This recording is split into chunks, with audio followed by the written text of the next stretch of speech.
hoje para encerrar a série Harmonia Interior da Irmãs, né? Um projeto que eu fiz para que a gente pudesse ver na íntegra, né?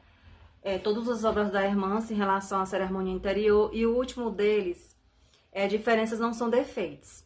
Em agosto, vou ter outras obras, né? Que vão ser resenhadas a partir de agosto em diante. Inclusive, essa obra de agosto, que ainda vou falar um pouco sobre ela em outros momentos no meu Instagram. Então, sigam aí, me sigam no meu Instagram, que é Resenha Literária da Fran. Eu não lembro o nome do meu Instagram agora. Resenha Literária da Fran, meu canal. Enfim, e aí em agosto vocês vão saber qual livro que eu vou resenhar. Inclusive, foi uma dica de uma pessoa que me deu sobre esse livro, que eu já tinha lido ele muitos anos atrás. Eu não tinha me atentado para essa obra tão top. Um pouco polêmica também, já dando aqui um pouco de spoiler. Bem, voltando ao livro Diferenças Não São Defeitos, o livro é composto de epílogo, aliás, de prólogo, 24 capítulos e um epílogo. Eu selecionei alguns capítulos para que vocês possam ler o livro, né? Então eu sempre faço assim. Falo de alguns capítulos, de alguns registros que mais me chamam a atenção, mas é importante que você mesmo debruce sobre a obra e você leia, né? Cada pessoa que lê uma obra tem a sua conclusão diferente. Então vamos lá. Ela começa o primeiro capítulo abrindo, falando sobre diferenças não são defeitos, né? Que a beleza da vida está no ato de todos serem diferentes, de que todos nós temos alguma particularidade, né? No capítulo 2, ela já fala sobre companheiros e amigos, né? Que os companheiros muitas vezes acreditam em nós, só os verdadeiros amigos nunca duvidam de nossas possibilidades. E para isso, eles sempre ressaltam em nós incondicionalmente nossa luz, né? Nossas virtudes, nossos valores, nos apoiam, são indulgentes, né? E tudo mais. Nos outros capítulos em diante, fala sobre... Deixa eu passar bem aqui. Nos outros capítulos, fala sobre fazer o nosso melhor sem perfeccionismo, né? Às vezes a gente tem essa autocobrança de fazer tudo com perfeccionismo, né? E aí, para que a gente possa dar um pouco, assim, né, de uma trégua para nós mesmos. Só que essa trégua não significa também dizer procrastinação, tem que ter esse equilíbrio aí. Ela fala também sobre dramas ocultos, um novo conceito de responsabilidade social. Fala sobre as dores imperceptíveis e ocultas que muitos de nós passamos, né, que causam destruição em nossa vida pessoal, sem muitas vezes terem um alcance, né, diante da sociedade. E aqui também em outras partes fala sobre o significado de suportarmos uns aos outros, né? Muito importante, faz parte da convivência humana. E ela diz que suportar significa ter em mente alerta para recordar sempre, na caminhada, que nenhum de nós, seja pelo argumento que for, detém autoridades e direitos sobre os outros, né? Então, ela chama atenção para isso, a importância do olhar. Diz que para quem anseia liberdade e leveza vibratória em todos os passos, né? É importante manter, sempre olhar na luz que clareia os raciocínios e sublima os sentimentos. Estou fazendo aqui só uns resumos, viu, pessoal?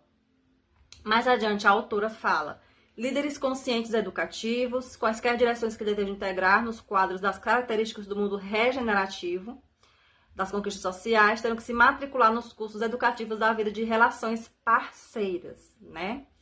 Esse convite aí que faz. Outra coisa também que ela fala, fraternidade aplicada perante os esforços alheio. Que em qualquer circunstância a gente tem que recordar que o melhor das convicções de ordem filosófica está na fidelidade, seriedade e compromissos, né?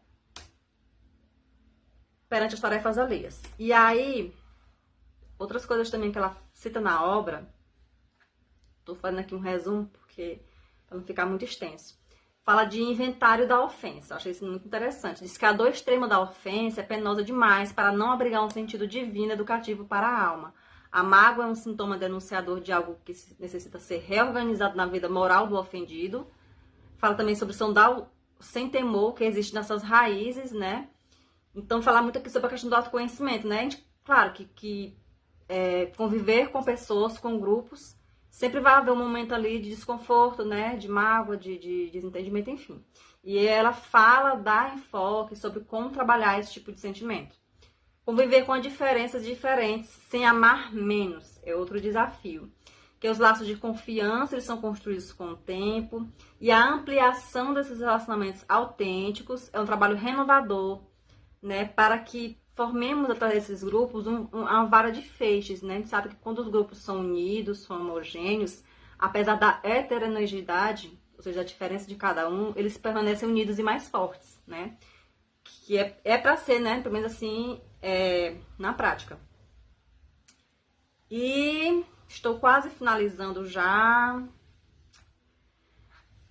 Oração pelos desafetos, né? Diz que lá no plano espiritual, ela relata que ocasionalmente eles visitam núcleos de apoio, né? No plano espiritual.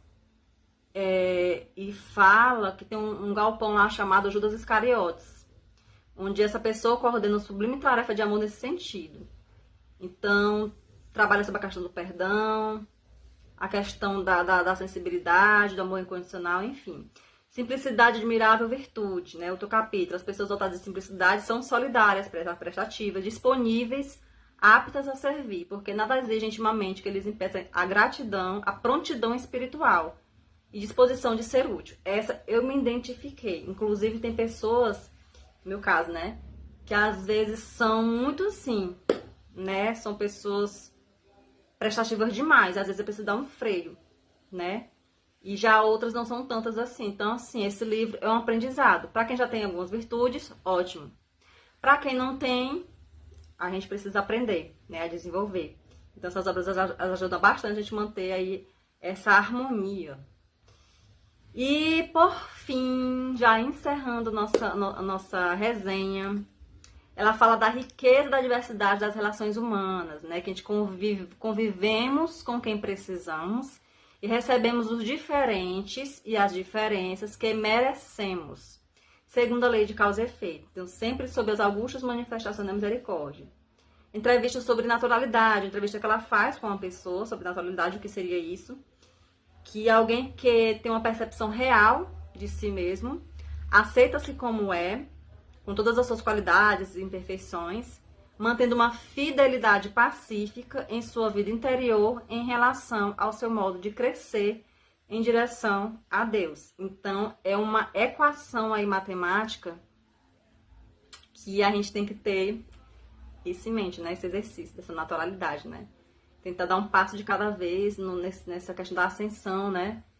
Como o progresso espiritual, intelectual, moral, enfim, o crescimento, ele é doloroso, mas é interessante. E o epílogo fala sobre como tratamos a rigidez no Hospital Esperança, né? Que é um hospital que fica localizado no plano espiritual. E lá tem vários cursos, técnicas, enfim. Então, assim, esse legado que a irmã nos trouxe através das suas 6 obras, que compõem a série Harmonia Interior. Quem não viu é a primeira obra, que eu já falei sobre Reforma Íntima sem martírio, escutando sentimentos, Mereça ser feliz superando as ilusões do orgulho, Lírio de esperança, Prazer de viver, Emoções que curam e, por fim, Diferenciação são defeitos. São 7 obras, na verdade. Então, está aí no canal, todas essas obras. Quem puder ler, ou quem já leu, que indique essas obras para outras pessoas. São obras que eu tenho certeza que só vai enriquecer e acrescentar para você que deseja aí a sua melhoria íntima, né?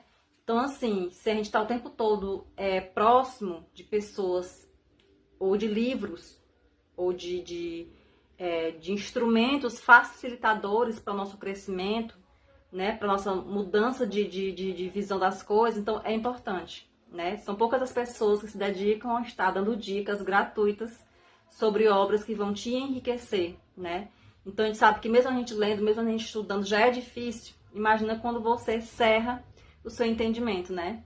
E que você não se dá para si mesmo esse presente, que são essas leituras maravilhosas. Então fica aí mais uma dica das entradas da Fran, lembrando que em agosto vai ser uma outra obra de um outro autor, né?